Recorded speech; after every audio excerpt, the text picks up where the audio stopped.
Selamat datang dan kembali lagi di BT Channel. Ketua Komunitas Industri Beras Rakyat Kibar, Syaiful Bahari menyebut, program makan siang gratis yang digagas Prabowo Gibran bisa mengakibatkan kekacauan pasokan beras di pasar.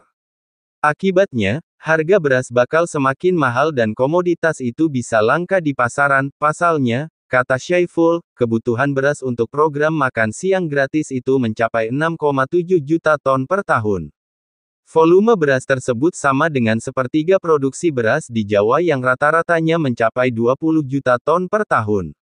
Padahal, Jawa adalah penyumbang beras terbesar dan sekaligus jumlah penduduk terbanyak di Indonesia. Apabila 6,7 juta ton digunakan untuk program makan gratis, dipastikan menciptakan distorsi pasokan beras di pasar, dan dampaknya membuat harga beras semakin mahal dan langka, ujar Syaiful dalam keterangannya kepada Tempo pada Sabtu, tanggal 24 Februari tahun 2024. Dia membandingkan dengan program bansos beras yang dilakukan pemerintah. Saat pemerintah mengambil beras yang jumlahnya tidak sampai 200.000 ton saja, harga beras sudah bergejolak meski sudah ditopang dengan beras impor. Apalagi, kata Syaiful, program ini akan mengambil sebagian besar produksi beras nasional. Maka beras akan menjadi barang langka dan mahal. Jika situasi tersebut terjadi, sudah pasti andalannya adalah impor, ujar dia. Selain itu, Syaiful menilai, program ini juga menciptakan diskriminasi bagi rakyat Indonesia. Dengan berbagai alasan, program pangan gratis ditujukan bagi penduduk miskin 82,9 juta ini akan mengorbankan 179 juta orang yang harus membeli beras dengan harga mahal. Itu namanya inkonstitusional, yaitu melindungi sekelompok warga dan mengorbankan mayoritas warga yang sama-sama mempunyai hak atas pangan murah, ucap Syaiful.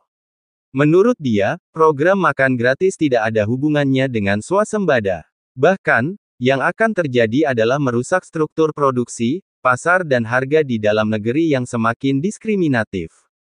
Adapun Wakil Ketua Dewan Pakar Tim Kampanye Nasional TKN, Budiman Sujatmiko, sebelumnya mengatakan, program makan siang dan susu gratis akan memerlukan hingga 6,7 juta ton beras per tahun, 1,2 juta ton daging ayam per tahun, 500.000 ton daging sapi per tahun, 1 juta ton daging ikan per tahun, berbagai kebutuhan sayur mayur dan buah-buahan, hingga kebutuhan 4 juta kiloliter susu sapi segar per tahun.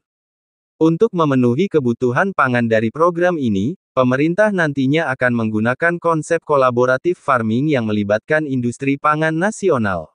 Desa juga akan diandalkan sebagai basis produksi komoditas dan bahan pangan yang dibutuhkan untuk menyediakan makan siang dan minum susu gratis.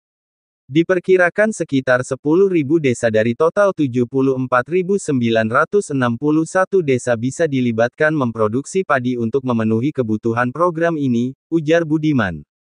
Bagaimana menurut Sobat BT semua tentang hal ini?